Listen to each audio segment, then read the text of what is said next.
Çin'in yani bu hamle helanin şuramda. Bu hamle afroşi. Tiştek ki bu. Şu hatını bir. Tamam ben Canı kefon şu açtı. Ay orayı ha. Yani o kalışan müşteri.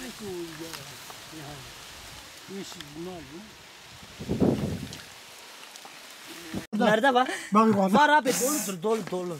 Allah veriyor bize, biz de bütün Müslümanlara veriyoruz, komşularımıza veriyoruz, arkabalara veriyoruz. Veriyoruz abi. Hayrimiz olsun, dedemizde kalan, ninelerimizde kalan incillerdir. İşte bahçedir, dolaşıyoruz, yapıyoruz. Vardır işte.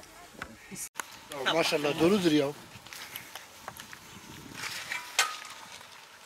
Buradaki diyorlar Hurs'tur. Hurs'tan çok inciller var. İncillerimiz çok. Elim Herkese yeterdir. Elim yetişmiyor. Geldi misafirleri getiriyoruz buraya. Burada dolu inciller var. Çin'in naatinin Çin'ine mi?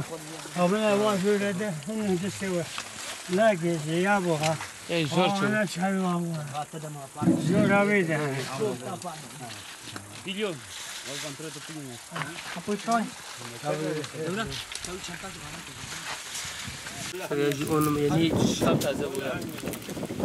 Tarif falan geliyoruz bazen. Evet. Amcamın bahçesidir var. Bizim bahçemiz de var. Ama amcamın bahçesi daha güzel. Gelmişiz. İncir topluyoruz. Malum yazdır, sıcaktır. Kızıltepe'den köyümüze geldik. Millet beyaz sulara gidince biz kendi köyümüze geliyoruz. Daha iyi yani. Tabii tabii. Güzel yani. Serinliyoruz, suya giriyoruz. Koyumuz var. İşte biz de köye geldik. Kızıltepe'de çalışıyoruz biz. Haftanın 5-6 günü çalışıyoruz. Haftada bir pazar günümüz var. Onu da dedemlerin yanında geçiriyoruz. Malum şu anda incir zamanı olduğu için incir toplamaya geldik. Havalar bayağı sıcak olduğu için yani 50-60 dereceyi buluyor. Bizim burada incir sıcaklıklarından dolayı oluyor galiba. Bahçe bizim dededen kalma. Yaklaşık atalarımızdan beri yani uzun bir süredir dedelerimden, öbür dededen falan işte bize kadar yetişiyor şu anda. Haftanın bir günü yani fırsat buldukça buralara geliyoruz işte. Bizim köyümüz genelde yani ki Kızıltepe etrafında civarında en tanınan bir köydür. Burada 12 köy civarı var burada. Yani en güzeli bizim köy diyorlar. Bizim Ortakurs köyü. Bizim köyde incir zamanı şu anda. İncir var, nar var, zeytin ağaçları var. Zaten görüldüğü gibi yeşillikler falan. Şu anda incir toplamaya geldik biz arkadaş eş dostlarla. Bizde incir genelde piyasada yani ticaretlerini yapıyorlar. Bizim ancak mesela biz dedeler, çocuklar, torunları geliyorlar. Aileler falan, aile içi mesela burada toplanıyoruz hafta sonları.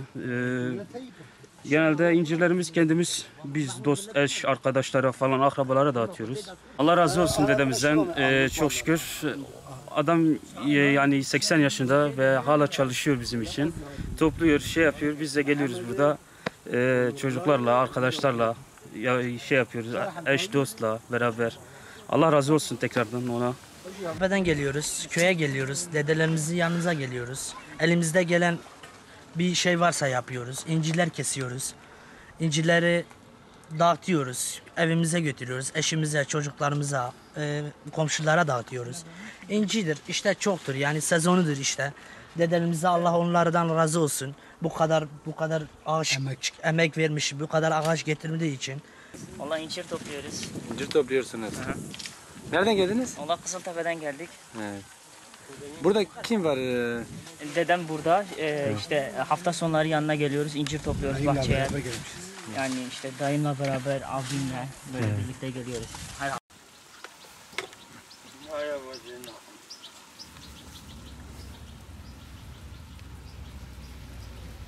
Video yine.